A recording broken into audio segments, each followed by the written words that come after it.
Well, it's a saga that, as I said earlier, is gripping the world. Everyone is focusing on this extraordinary story. Let's go straight down to Melbourne in Australia and talk to the Deputy News Director of the respected The Age newspaper there, Angus Livingston. Good morning, Angus. Thanks for joining us. Good morning.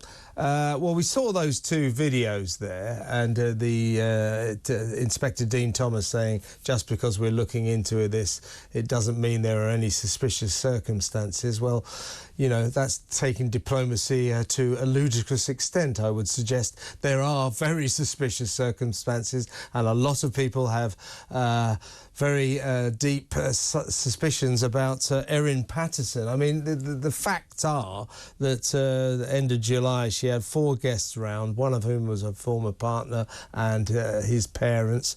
Within a week, 3 are dead, and the 4th is fighting for his life. Erin, strangely, decided not to have the same meal as the rest of them, and also didn't serve the same meal to her 2 kids. She's fine. Most of the rest of them are dead. This is suspicious, isn't it? It absolutely is. The Victoria Police here have confirmed that she is a suspect, if only just because of the fact that she prepared the meal that killed 3 people and has left 1 more in a critical condition, waiting for a liver transplant.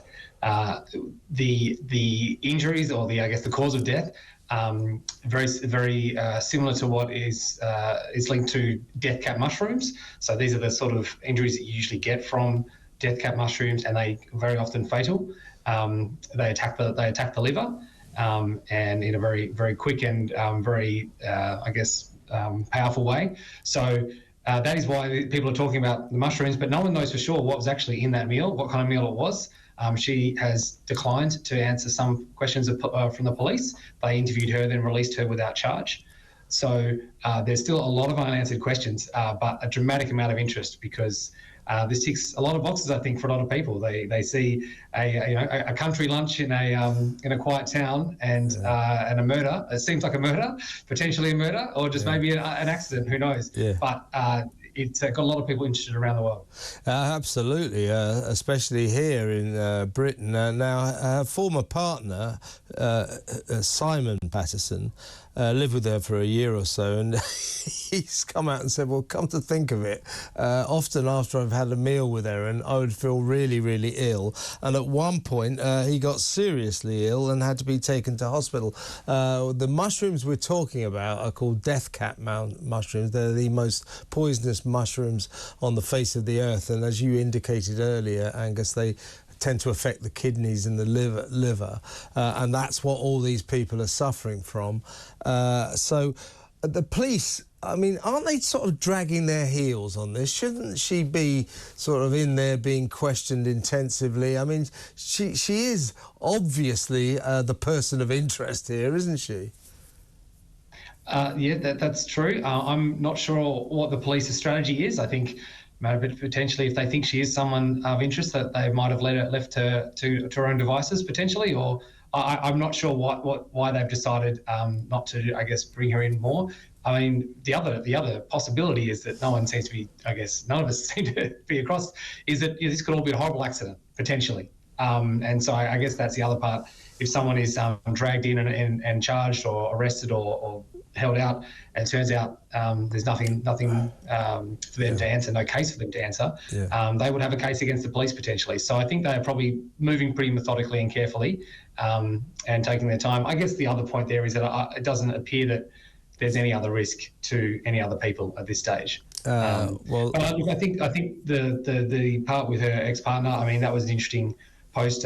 We reported on that in The Age, that a year ago he posted to his local basketball group where he's a coach, and he said, "Thank you so much for your gift basket. I've been in hospital for almost a month.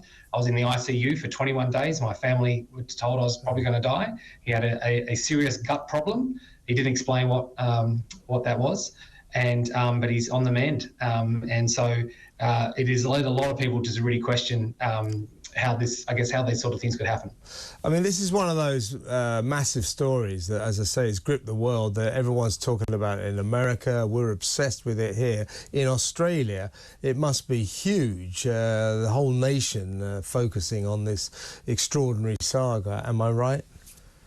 Absolutely. I'll say that we notice it here, but also with all other media outlets. Every detail of this story is gold, and people are lapping it all up. It's been really tough, actually, from a reporting point of view, to sort fact from fiction and rumour. And it's a small town, and as you would know in England, lots of rumours go around small towns, and you might hear something from someone and you hear it from someone else. It might have come from the same source. You never know. So it's been a very difficult thing to report on accurately, but every piece of information is being greedily swallowed up. Well, I should finish, Angus. Thank you so much for your time, by the way, on saying that Erin Patterson, of course, officially remains innocent of any crime. But I'll tell you this, if she asks me round for lunch, I'm not going.